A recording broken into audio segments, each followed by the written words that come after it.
with news from across the Federation, spanning the region and covering the globe.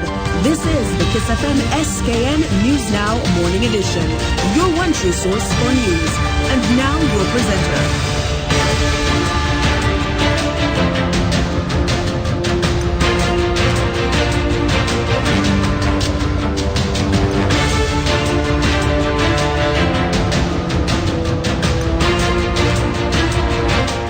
Good morning. Today is Monday, 5th February 2018. I'm Ebony Brandon. These are today's top stories. Nationally, 30 police officers are better prepared to save lives. Internationally, the United States is considering sanctions on Venezuela. And in sport, the Philadelphia Eagles beat the New England Patriots last night to win Super Bowl 52. We also have a look at the weather forecast and Carib update. Now for the news in detail. Having completed a one-day first responders training workshop, 30 police officers are now better prepared to respond to emergencies and save lives. The session, facilitated by Director of Amalgamated Security Service Limited, or ASSL, Edgar Aboud, covered the basics of first aid, cardiopulmonary resuscitation, and using an automated external defibrillator. Officers from across the force participated. However, the majority were drawn from the Special Services Unit and Drug Unit. ASSL is one of the largest security companies in the Caribbean and is a sponsor and partner of the Association of Caribbean Commissioners of Police. According to Aboud, about 2 years ago, the company's director gave instructions for training to be offered to police officers in the Caribbean as a way of giving back to its partners and the officers. As a result, ASSL developed the Amalgamated Security Saving Lives program, which offers Caribbean islands free training in life-saving techniques. The participating officers all received certificates of participation. However, those who go on to pass the course will also receive internationally recognized certification. And in other developments this morning, while an autopsy on Shaquille Pemberton's body has ruled out foul play, questions still remain regarding how he ended up in Giles Meadows. Pemberton was found dead with what appeared to be injuries to his chest on January 27th. A passerby noticed his body and alerted authorities, who launched an immediate investigation. The autopsy carried out last week revealed that Pemberton died as a result of acute pulmonary failure due to hemorrhagic viral myocarditis and pneumonia. After his passing, family were convinced that something untoward befell the young man, who was employed as a bellman at the Park Hyatt Hotel. In a statement on the result of the autopsy over the weekend, however, police offered no theory on how Pemberton's body ended up behind the control tower at the Robert L. Bradshaw International Airport, or any further information about the nature of the injury to his chest, which they had initially disclosed. In international developments this morning, United States Secretary of State Rex Tillerson is in Argentina seeking support for tough action against Venezuela. The U.S. blames Venezuelan President Nicolas Maduro for the economic and political crises that have led to violent protests and shortages of food and medicine. Tillerson said on Sunday that the United States might consider oil sanctions against crisis-plagued Venezuela. Daniel Schweimler has more. Washington regards Latin America as its backyard. That's why Secretary of State Rex Tillerson is here, where the US believes it should have an influence. But it's a region that often feels neglected by or is in conflict with the superpower to the north. A few years ago, Argentina, like many of its neighbours, was governed by left-of-centre leaders, at odds with Washington and sympathetic to Venezuela's then-president Hugo Chavez. Not anymore. All want an end to the crisis in Venezuela. The question is, how? So one of the aspects of considering sanctioning oil is what effect will it have on the Venezuelan people? And is it a step that might bring this to an end, to a more rapid end and a more rapid close? Because not doing anything to bring this to an end is also asking the Venezuelan people to suffer for a much longer time.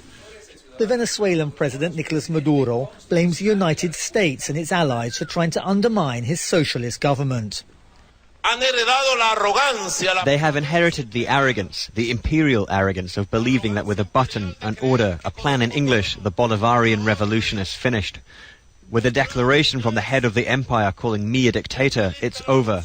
The dictatorship has already fallen, as they call it. With a statement by Secretary of State Tillerson, we are going to surrender. They do not know us. They do not know our strength. The Argentine president, Mauricio Macri, is now one of those in the region most critical of the Venezuelan government. And Mr. Tillerson wants to work with him. All of us in the region want to see Venezuela return to its constitution. This is heart-wrenching to watch what is happening to the Venezuelan people.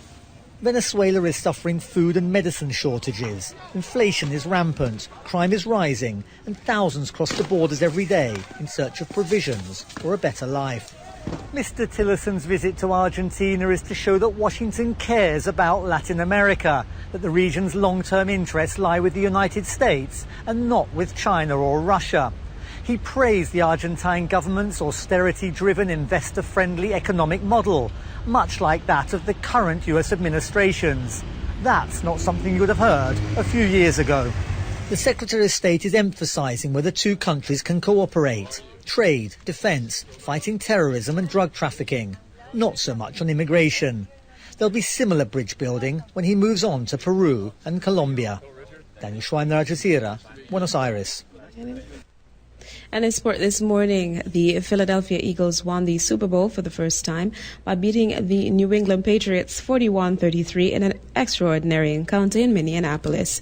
On a night when records tumbled and the expected norms of an NFL game went out the window, the Eagles, led majestically by quarterback Nick Foles, produced a brilliant offensive display to deny the Patriots a record-equaling 6th Super Bowl crown.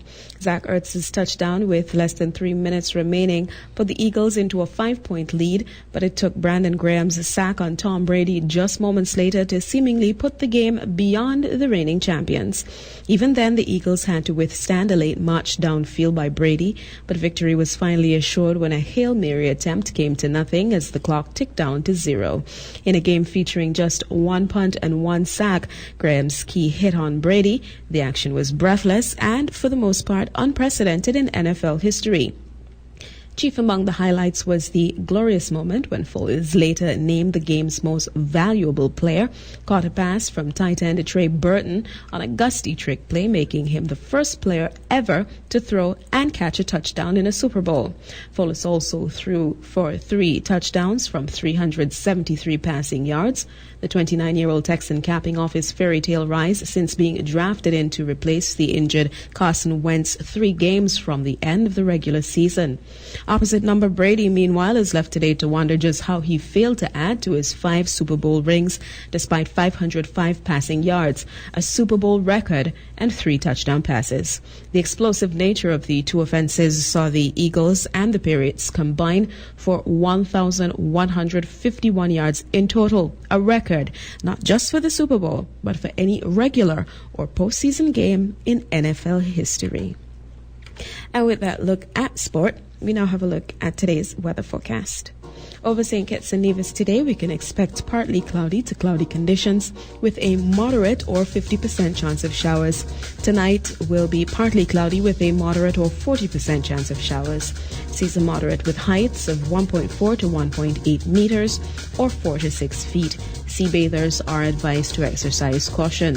Winds are east-northeasterly to easterly at 10 to 17 miles per hour. The sea level pressure is 1,016.8 millibars or 30.02 inches. The sun will rise tomorrow at 6:41 a.m. and set today at 6:09 p.m. And that brings us to the end of this morning's news presentation. Before we go, as always, a recap of the top stories. Nationally, 30 police officers are now better prepared to save lives. Internationally, the United States is considering sanctions on Venezuelan oil. And in sport, the Philadelphia Eagles have beat the New England Patriots to win Super Bowl 52. I'm Ebony Brandon. On behalf of the team here at Kyssfm, I'd like to wish you a very pleasant morning and thank you for tuning in. Up next, Carib Update.